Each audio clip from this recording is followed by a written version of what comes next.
Yes, I know. We're all just kind of Yep. super. Well, you're gonna be on my show, All right. but you go ahead and do you. I'm listening. All right, I got this for you. Okay. If you're able, I will have you put this in your pocket, and if you put this, I will have you, yeah, on the side of your turtleneck, yeah. I know that if you dang it. You know what? I need to grab my red. I'm a sweater. And I feel like a man. I always sweat right here. I'm like, I have a mustache. Okay, so No, you are all good. how does this clip You on? can just put it in your Oh, pocket. pocket, done. Yeah. Okay. All right, so what am I doing? What do you want to know? And okay, you can just look at me. So Mondays, I believe it was Monday's meeting. South Bend Schools. Sorry, Tuesday night? Tuesday night. That's Okay. what it was. Yeah. South Bend School Superintendent said that he's coming up with a plan for now. Oh, Monday at the board meeting. At the board. Okay, I apologize. No, you're good. There's a lot. I think it was Monday. Yes, go ahead. I won't interrupt anymore. No, you're good. At the board meeting, it basically said that he's coming up with a new strategic plan for right now, in the current next year or two. Correct. Not in the next 10 to 20 years, and wants to have a plan put together by December with a group of whether that's teachers, parents, consultants, that sort of thing. Now, this comes after the NAACP came out with their strategic plan saying this is what we want to see, and I know you were consultant on that. So I was reaching out to those involved. I also reached out to the superintendent Okay. to see, what changes do you want to see? What would make this plan work? Right. So, I appreciate you for reaching out. Before we do get Yeah, started? my name and stuff? Yes. Can I Okay. have you say and spell your first and last name for me? Yeah, thank you. Tiana Baptiste Waddell, TIANA BATISTE WADDELL, and I'm the founder and lead consultant at Asia Consulting LLC. And yes, Black Lives Matter, South Bend, NAACP, South Bend, the Asia Consulting, and Jackson Spider Foundation put on that community forum on Tuesday evening to express to the system, the main system that has educated the students, black students, over the last 100 years. When reviewing the report, Repertory Justice Commission report, and the federal consent decree that has been in place since 1980, we just got this report last month. So we've already had evidence that there were issues. The government has already given the district evidence that they needed to do something different. And so the purpose of Tuesday evening, one, was to inform the community, because people don't understand what's really going on. They don't understand. We don't have time for history. We're focused on today. And so to one, lay the foundation of what has happened, and then again to put in a demand for action. And so things that we want to see, first and foremost, whenever there's harm, there should be an apology.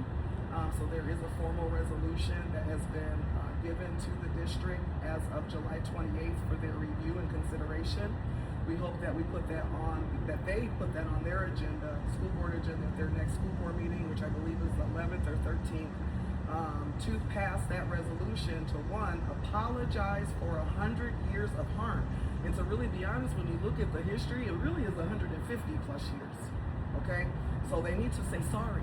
There's a lot of people that have come through the system that have been impacted by the decisions of the people within this institution. In addition to that, apology is the Black Student Achievement Plan, and it's similar to achievement for all children. However, for 150 years, black children have been at the bottom of every piece of data that comes across the table, and it was intentional. It's been intentional. In the data, there's disproportionalities across academics and behavior, and probably SEL. We don't even track SEL data, social and emotional learning data. We don't track that. But across all of the things that educators pay attention to, black children are always at the bottom of those numbers. And in this school system, 150 plus years, they have been pushing out or disrupting the access to students' opportunity to get an education. And so in the plan, like I said, it would focus on academics. It would focus on access to college and careers. It would focus on access to nurses, to social workers, to counselors. Students don't have those. And I want to be clear, we are focused on black children, again, because of the data.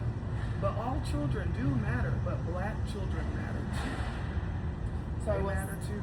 my next question was going to be, what disparities concern you the most? Yeah, I mean, I'm a parent also, you know, and my child doesn't get his full potential. He gets it because he has good parenting, sure, but imagine if his full human self was realized. I mean, that's deep. And that goes to culture, that goes to how we talk to each other, that goes to how we interact, how we teach children. It's called culturally responsive pedagogy. That's an actual practice. Look her up. I'll give you the name after we're done. But culturally responsive pedagogy, it's a way that we do our practice. It's a way that you teach different modalities to children. There's not different modalities used across all buildings in South Bend schools, and that could happen. You might have 20% of teachers that know what I just said, but you have 80%, especially if they're not certified. Now, don't forget that. That's another thing. That's something else we want. We want certified teachers.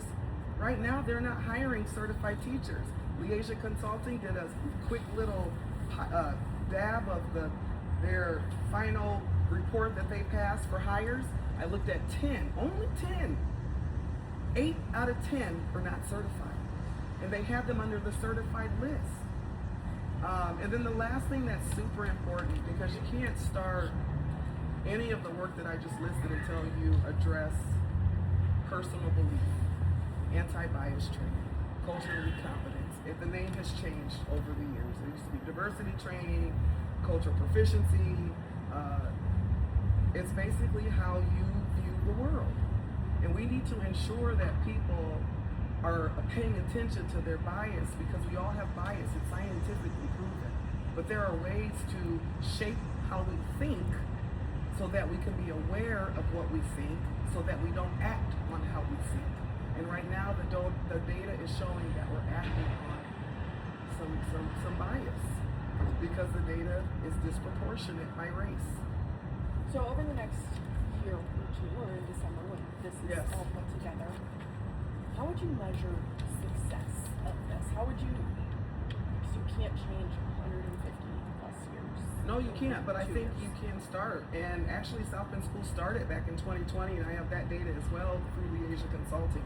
Like I said, you have to start with the bias, and measurable data comes in varying forms. And so one way is to start training, keep track of who was trained, keep track of their intercultural competence, train them for a year, so actually have consistent training, and then measure them again with the same baseline assessment you started them with to see if their intercultural competency grew.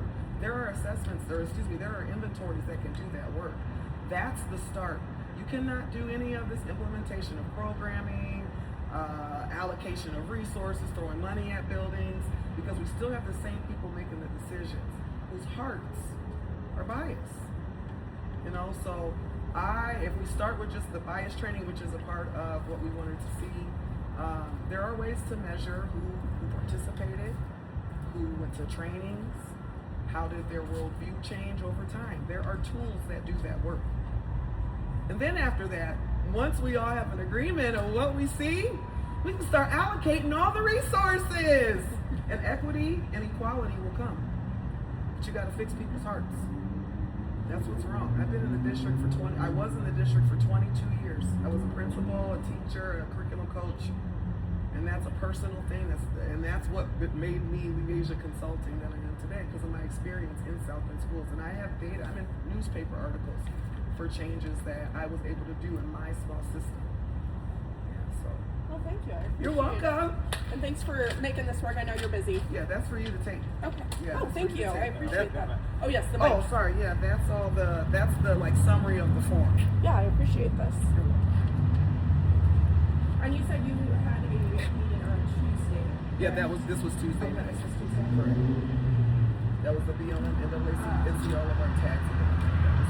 That was great. And who attended? Was there anyone from yeah. South Bend Community Schools? Was there Yes. from the city? Oh yeah. If you go, I don't know if you're allowed to do this, but if you go to the South Bend Tribune, they put the first article out, Okay. and they have all the pictures. You had the superintendent, you had the board president, you had Chad Addy, who used to be a money decision maker. You had Carla Lee, she's over academics. You had Doris Austin, she's over Title I, that's millions of dollars. You had in the room, and then Bill Snydecki, who was sponsoring it. And then Mark Costello stayed a little bit, but he had to go because Carlos Labia came, because you can't have more than 4 board members. So there was about 8 people from the city. Okay, and from the school. I meant school system, not city. Yeah. I didn't mean to say city, I meant to say school. Yeah, so I mean, and again, you know, we're all about black folk, because colors start with black. Because I know, you know, the core is black. I know. Yeah, and that's something that, you know, we're 4 different organizations, okay? So I'm a teacher, so I understand taking care of all kids. And I understand taking care of the ones that are most needy too. However, the other organizations we don't always see eye to eye with some of them comments. And Snydecki's comment continues to show he does not have a full understanding of what is going on to continue to say, I'm focused on all kids. Well, you know what, Bill, guess what? You were in this district before as a board member. Did you know that? He was a board member previously when I was a child. So that means he's a part of this 150-year history. So if you cared about all kids, where has it been at? Because the black kids have been suffering this whole time. So he doesn't understand the dynamics. And when we all have been conditioned by our society to uphold one group over another, we don't realize how we do that every day. And then all comments are insulting. So I always say, you know, all lives won't matter till Black Lives Matter. And however, I just said it to you there in that interview, you know what I'm saying? But I continue to go back to the core, which is black. All colors come from us. So they need to have better respect. Well, thank better you for respect, chatting bro. with me. I appreciate it. You're welcome.